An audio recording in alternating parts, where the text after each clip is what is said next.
Shalom Bapak Ibu Saudara yang terkasih di dalam Tuhan. Saya ingat dengan masa saya kuliah di Seminari Alkitab Asia Tenggara. Saya masih produk kampus lama saudara di Jalan Arif Margono. Saudara, ada hal yang menarik terjadi ketika kami mahasiswa keluar kampus. Jadi kami memang setiap minggu ada hari-hari khusus yang diberikan untuk kami bisa keluar, menikmati kota Malang, membeli keperluan kami. Yang menarik saudara, ketika kami ada di alun-alun kota Malang, seringkali kami ditawari oleh Bapak Beca untuk pulang dan mereka selalu tahu kalau kami ini adalah mahasiswa saat. Saya kagum bagaimana mereka bisa mengenali kami, padahal kami berasal dari kota yang berbeda, cara kami berbicara pun berbeda, tapi mereka tahu. Saudara, setelah saya pikir-pikir pasti ada tanda khusus yang mereka kenali dari kami sehingga mereka bisa berkata, ayo mbak, saat mbak, begitu saudara. Saudara, berbicara tentang tanda khusus, bukankah ini juga yang harusnya ada di dalam diri kita sebagai orang Kristen? Ketika dunia melihat kita, mereka melihat kita berbeda. Karena ada tanda khusus yang mengingatkan mereka tentang Kristus dari kehidupan kita.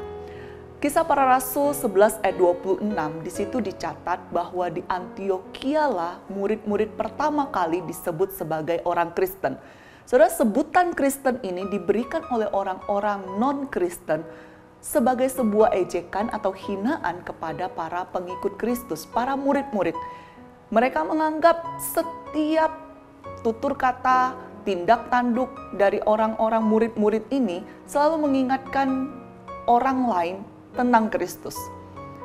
Bapak Ibu Saudara, mungkin pada waktu itu sebutan ini menjadi sebuah ejekan.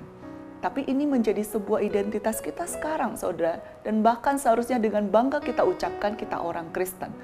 Tapi permasalahannya bukan sekedar kita mengaku kita orang Kristen. Bagaimana dunia melihat kita sesungguhnya? Apakah tutur kata kita, cara kita berpikir, dan cara hidup kita mengingatkan mereka tentang Kristus? Jangan sampai saudara, kita selalu mengaku-ngaku diri Kristen, bahkan di KTP jelas tertulis Kristen.